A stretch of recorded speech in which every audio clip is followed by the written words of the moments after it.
एक सामाजिक उसके लिए रख रहे हैं।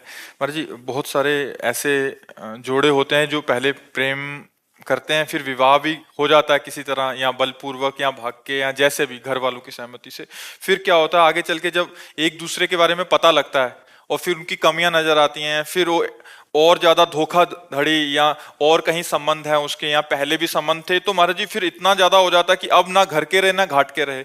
माता पिता की इज्जत भी दाव में लग जाती है अगर छोड़ते हैं, अगर पकड़ते हैं तब भी लगी हुई थी। तो महाराज जी ऐसे में बहुत सारे ऐसे दंपति हैं जो एक एक पक्ष वो दूसरे को समझा रहे हैं, बाद में जाके तो फिर वो मानसिक तनाव से बहुत गुजरना पड़ता है, फिर डिवोर्स केसेस और बहुत सारे लव मैरिज ऐसी हैं कि वैसे जो जो बाद में। हमारा शास्त्रीय विवाह है, बड़ा मंगलमय परिवार चला, कभी कोई एक दो की बात नहीं कह रहे। जो हमारी शास्त्रीय पद्धति है सनातन धर्म की, 10 बार लड़का और लड़के के परिवार का परिचय लिया जाता था जाके। गुप्त रूप से भी लोग जाते थे, आसपास व्यवहार में बैठे, भैया राम राम, ये पड़ोसी कैसे हैं आपके, तो वो सब पता लगाते थे।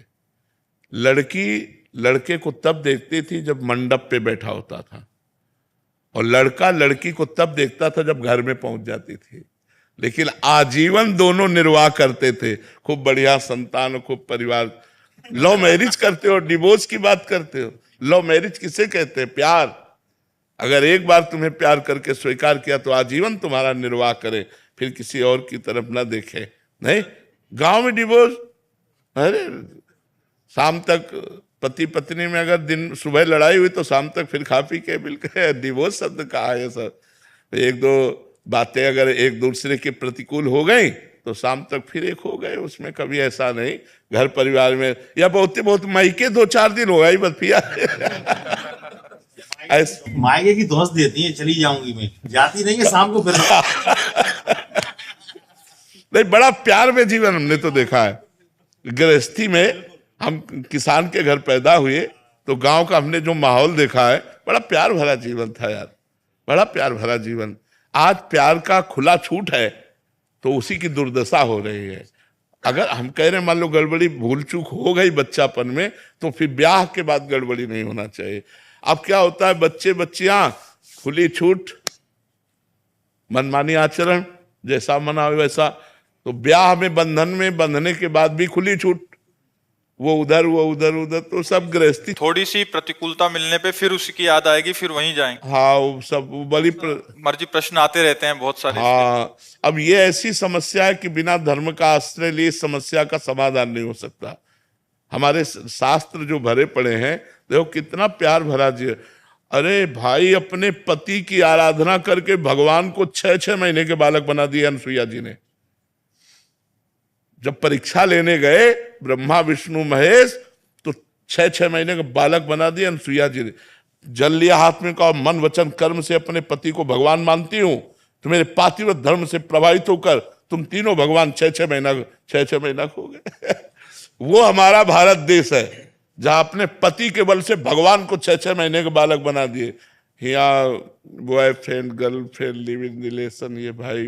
लेकिन आप खुद देख लो कि आप लोगों के चरित्रों का परिणाम क्या हो रहा है, कि लव मैरिज करने के बाद, माता पिता परिवार का त्याग करने के बाद तुम्हारे पास जो लड़की आई है उसके साथ तुम कैसा व्यवहार कर रहे हो, या जो अपने परिवार से द्रोह करके लड़का तुम्हें जो समर्पित हुआ उसके साथ कैसा व्यवहार हो रहा है। दोनों का अगर प्रेम विवाह हुआ है तो हमें लगता है आजीवन चू नहीं होना चाहिए, क्योंकि पसंद से हुआ है। लेकिन वो प्रेम विवाह प्रेम के लिए नहीं हुआ था, वो काम के लिए हुआ था।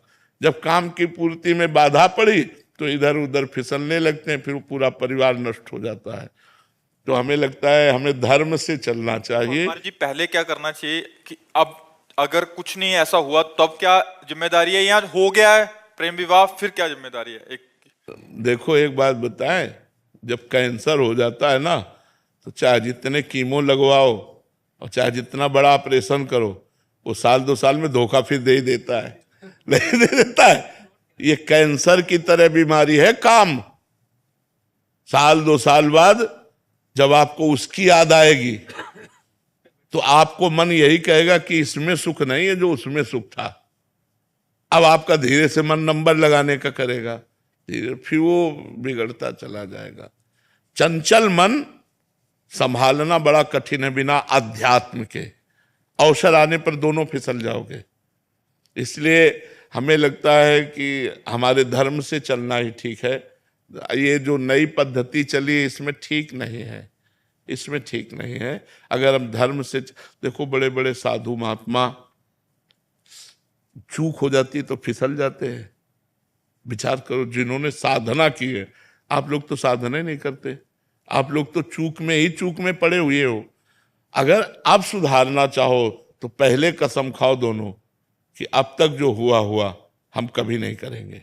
अगर ये कसम खा के ब्याह हो, आज से हम दोनों के दोनों हैं, कभी हम किसी को स्वीकार नहीं करें, बहुत बढ़िया यार जीवन चल जाए। लेकिन ऐसा नहीं हो पाता। पर आप बताओ, अगर आप प्रश्न करोगे ऐसे तो फिर हम उत्तर कहां से दें? उत्तर यही देंगे कि आप गलत हो, आप सुधार करो, आप धर्म से चलो।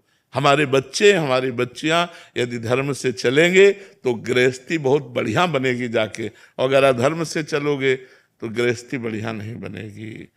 जब हम अपने पति को स्वीकार कर लेते हैं, महीना 2 महीना 4-6 महीना या साल हो जाता है तो मन उब जाता है, क्योंकि मन को नवम नवम चाहिए। इसलिए मन को अध्यात्म के द्वारा रोका जाता है, धर्म के द्वारा रोका जाता है। कि हमारा धर्म नहीं कहता कि अब हम तुमको स्पर्श करें क्योंकि हमने ब्याह कर लिया है। अब नहीं, कोई अगर ऐसे नियम से चले तो भले गृहस्थी बनी रहे, नहीं तो जो आचरण चल रहे हैं उनमें मन चंचल हो रहा है, इंद्रियां अपवित्र हो रही हैं।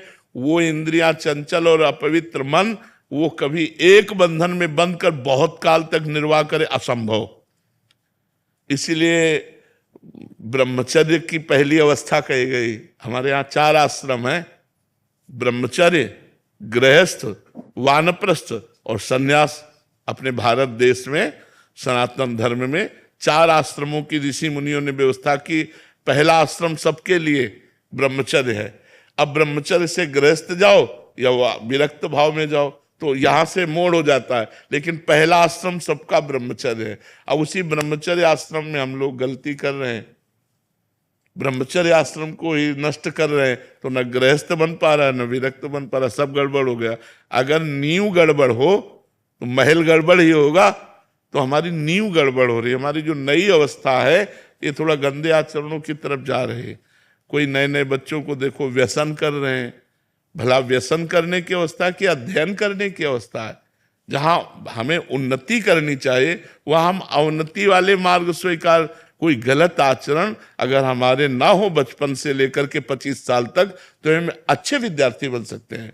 हम अपनी समाज सेवा के लिए किसी भी पद में जाएंगे, हम बहुत अच्छे बन जाएंगे। अब जब आप शुरू में ही नशा और बेविचार आदि दोष स्वीकार कर लिए तो आपकी जो नींव थी वो खराब हो गई। आप किसी भी पद में जाएंगे तो आप भ्रष्ट होंगे, आप उन्नतिशील नहीं होंगे, आप इधर उधर दृष्टि डालने वाले होंगे, आप घूस लेने वाले होंगे, क्योंकि आपका स्वभाव बन चुका है व्यसन करना, व्यभिचार करना। तो व्यसन और व्यभिचारी को अर्थ की अधिक आवश्यकता होती है। तो आप उसे अर्थ चाहिए, चाहे धर्म से मिले चाहे अधर्म से मिले। जो व्यसन रहित है, व्यभिचार रहित है, वो धर्मात्मा पुरुष प्राण त्याग सकता है लेकिन अधर्म नहीं कर सकता। आज ऐसे मिलना बहुत कठिन है जो धर्म के लिए अपना सर्वस्व समर्पित। हम इसीलिए आर्मी के जवानों को सबसे ज्यादा आदर करते हैं, क्योंकि हमारे राष्ट्र की सुरक्षा में ईमानदारी से प्राण समर्पित करने वाले ये जवान हैं। ये गर्मी सर्दी बरसात सब सहते हैं। हर दीपावली होली इनकी वहीं वहीं होती है। घरों में परिवार के लोग इंतजार करते रहते हैं और कभी कभी तिरंगा में लपेट कर अर्थी आती है और वो नहीं आते। इसलिए हम सबसे ज्यादा सम्मान भारतीय जवानों का करते हो। हमें लगता है हर भारतीय को सम्मान करना चाहिए। सुविधा भी देखो क्या है, जो मिला सो खाया, नहीं तो चाहे जहां खड़े कर दो, चाहे हिमालय में खड़े कर दो, चाहे बॉर्डर में खड़े कर दो, कब गोली आवे कोई भरोसा नहीं। प्राण त्यागने के लिए तैयार है। इसलिए हम आर्मी के जवानों को विशेष सम्मान देते हैं। जो अपने धर्म में, अपने राष्ट्र में प्राणों को बलिदान करना चाहे हम उसे नमस्कार करते हैं, उसे प्रणाम करते हैं। तो अगर हम ईमानदारी से, हम सब एक भारत के हिस्से हैं, हम जितने भारतीय हैं हम एक भारत का हिस्सा हैं। अगर हम गड़बड़ होते हैं, गलत आचरण करते हैं तो हमारा भारत एक हिस्से में गड़बड़ हो रहा है, एक हिस्से में गलत हो रहा है। तो अब नवीन पीढ़ी तो हमारे भारत का भविष्य है। इन्हीं में एमएलए बनेंगे, इन्हीं में सांसद बनेंगे, इन्हीं में अधिकारी बनेंगे। अगर इनके आचरण ठीक नहीं है तो हमारा आगे का जो भविष्य है वो बहुत गड़बड़ है। इसलिए हमें नौजवानों को व्यसन रहित और व्यभिचार रहित करने की भावना हमारे अंदर है कि भगवान ऐसी कृपा करें कि हमारे नौजवान जितने हैं वो व्यसन और व्यभिचार से बच जाए, तो वो धर्मात्मा हो जाएंगे, वो गृहस्थी में रहते हुए महात्मा हो जाएंगे। अब यही सब बातें होती हैं जो ये बच्चा लिख के दिए, यही बातें होती हैं, फिर और क्या होता है? क्योंकि मन चंचल है। मन चंचल है तो कितने दिन एक में टिकेगा? फिर मन तो भागेगा दूसरों की तरफ भागेगा तो संबंध विच्छेद हो जाएगा। देखो, हम बात समझना हमारी बड़ी सूक्ष्मता की है कि हम चाहे 10 की तरफ देख लें, तुम एक की तरफ देखना भी नहीं पसंद करोगे। अपनी पत्नी किसी और की तरफ देख रहे तो हमको सोचना चाहिए कि पत्नी के अंदर क्या विचार होंगे।